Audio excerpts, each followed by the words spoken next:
Democrat Eric Adams wins New York City mayoral election. Democrat Eric Adams won New York City's mayoral race on Tuesday on promises to boost public safety and give voice to working-class residents. Drawing on his experience as a police captain and as a black man who experienced police brutality as a youth, Adams, the Brooklyn borough president since 2014, will become the city's second black mayor after easily defeating Republican Curtis Sliwa, founder of the Guardian Angels Civilian Patrol. The 61-year-old Adams takes over in January from Democrat Bill de Blasio, who was term limited after 8 years in office. Adams will face the task of overseeing the largest U.S.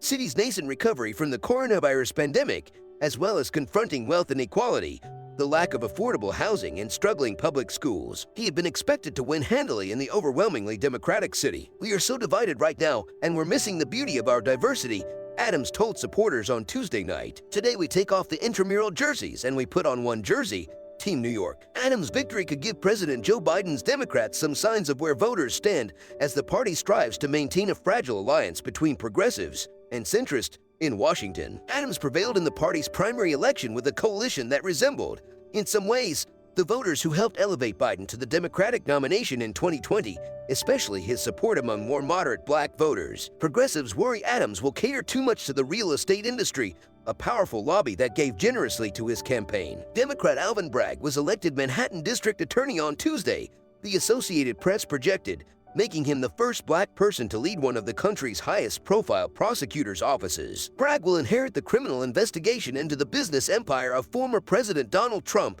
a probe initiated in 2018 under the current district attorney, Cyrus Vance Jr., who is retiring. Right on streets, not tweets. Adams has not been shy about suggesting that his triumph can serve as a blueprint for national Democrats. He has been dismissive of critics of his agenda on the left who he says do not speak for mainstream Democrats. "I say that it's time for us to stop believing that we should have the right tweets. We should have the right safe streets," Adams told CNN after winning the party's nomination in July. Portraying himself as a blue-collar New Yorker, he said working-class Democrats had been ignored by the party's more liberal wing. Perhaps no issue has animated Democrats more in the past year than policing, after the 2020 police killing of George Floyd, a black man, in Minneapolis sparked months of demonstrations across the country. But a spike in crime has prompted mayoral candidates across the country to call for more investment in policing, not less, as public safety has risen to the top of many voters' list of concerns. Adams has argued the city cannot make a full economic recovery without addressing violent crime. He bluntly rejected the defund the police movement as a product of left-wing activists. Instead, he has sought to strike a balance between calling for more aggressive policing